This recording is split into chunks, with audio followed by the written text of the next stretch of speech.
কোথাও 12টি, কোথাও 8টি, অনাহতে 8টি, কোথাও 16টি, এরকম পদ্ম হয়েছে। তার মধ্যে সহস্রার মানে অসংখ্য, যেখান থেকে, বা অনেকে এটাকে 50টি বলেছে, মানে এটা অসংখ্যতার প্রতীক।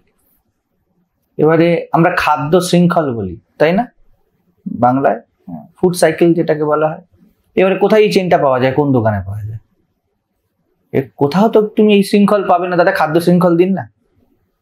এটা জীবনকে দেখা একরকম। তার মানে কি খাদ্য শৃঙ্খল নেই? কেউ যদি বলে কুণ্ডলিনী বলে কিছু নেই, সে ভুল বলছে। আর কেউ যদি বলে কুণ্ডলিনী ওই দোকানে পাওয়া যায় এবং চক্র কোন একটা জায়গায় কেটে বের করা যায়, সেও ভুল বলছে। এমন কিছু পাওয়া যাবে না।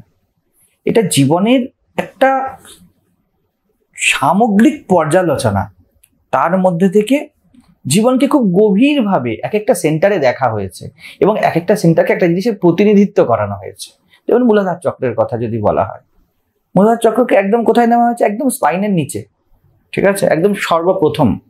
নাম থেকে তো বারবার স্পষ্ট, যে কোনো গুগল সার্চ করলেও সে এখন বলে দেবে, কথাটাই হলো আধার, মানে প্ল্যাটফর্ম সবকিছুর, একদম বেস এবং মূল। অবস্থা চেতনার, এতে কোনো সন্দেহ নেই, কিন্তু অবজারভেশন বড় গভীর।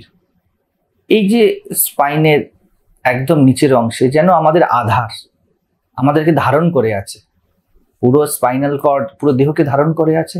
তন্ত্রের দেহকে খুব গুরুত্ব দেওয়া হয়েছে, কারণ দেহর দরজা দিয়েই কিন্তু সেই শক্তির অনন্ত কেন্দ্রে